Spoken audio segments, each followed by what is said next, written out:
Oguche. We begin with reports that the acting president, Yemi Osinbajo, has given high scores to the President Muhammadu Buhari-led administration 2 years after inauguration, as Nigeria marks 18 years of uninterrupted democratic rule, citing the rescue of 106 Chibok girls, a social investment program, and the implementation of policies to revitalize the economy. Professor Osinbajo said the present regime has recorded a milestone in its effort to reposition Nigeria. In his Democracy Day speech, Osinbajo said most of the 2016 budget was spent on cleaning up the mess of the previous administration. In his budget presentation speech to the National Assembly last December, President Buhari outlined our economic agenda in detail and assured that 2017 would be the year in which you would begin to see tangible benefits of all the planning and preparation work.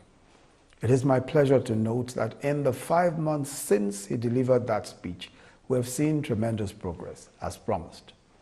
Take the example of our social investment program, which kicked off at the end of 2016. Its homegrown school feeding component is now feeding more than 1 million primary school children across 7 states, and will be feeding 3 million by the end of the year. The NPower, another component, has engaged 200,000 unemployed graduates, none of whom needed any connections to be selected. The acting president said the government is on course in its fight against corruption, revealed the possibility of creating special courts for corruption cases. Corruption has fought back with tremendous resources, and our system of administration of justice has sometimes been slow. But the good news for justice is that our law does not recognize a time bar for the prosecution of corruption and other crimes, and we will not relent in our efforts to apprehend and bring corruption suspects to justice.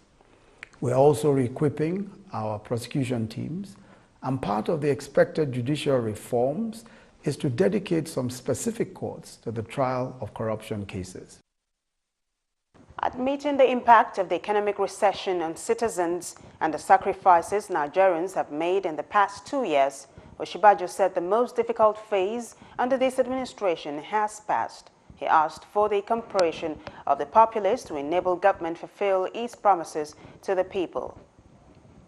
Now, 18 years on, the call for restructuring of the nation's socio-economic and political structure by Nigerians is yet to become reality. The celebration of this year's Democracy Day has been with mixed feelings by Nigerians who ponder on the journey so far. Jude Nwabuzo in this package takes a look at Nigeria's democracy 18 years on. Olusegun Obasanjo. Do solemnly swear.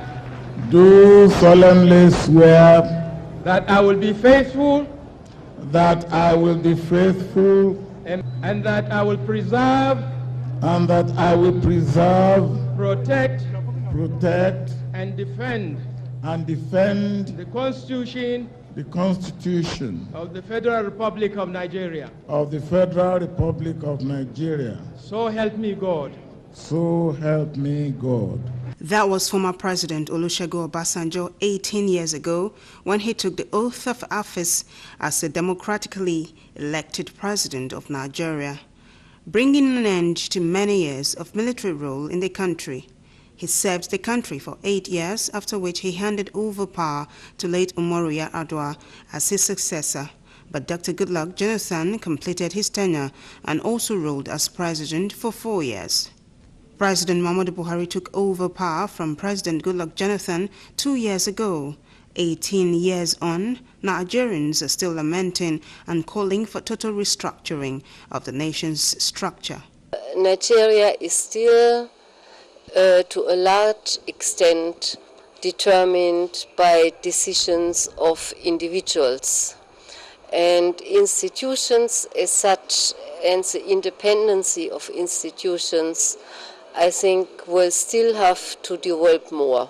That this ethnicity, the way it is defined, and not even being helped by our constitutional provision, is actually creating security concerns in our various places, because it is promoting what we call disintegration.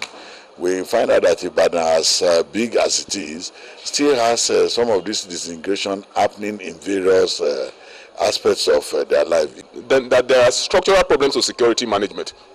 There are political issues that we need to deal with, and that we need to go back into the culture, the indigenous knowledge practices, and find a way of harnessing all of this into the security architecture in a way that is non-emblematic, a way that is non-patronizing. In his Democracy Day speech, the acting president, Yemi Osinbajo, scored the Buhari-led administration high in the midterm celebration, especially in the rescue of the Chibok girls and the fight against corruption. Today marks the second anniversary of our assumption of office, and we must thank the Almighty God not only for preserving our lives to celebrate this second anniversary, but for giving us hope and strength and confidence as we faced the challenges of the past 2 years. Our administration outlined 3 specific areas for our immediate intervention on assumption of office. These are security, corruption, and the economy. Though the present administration had assured Nigerians that it would come out of recession by the end of September, the observation raised by some Nigerians is that they are yet to see any of the corrupt Nigerians prosecuted and convicted.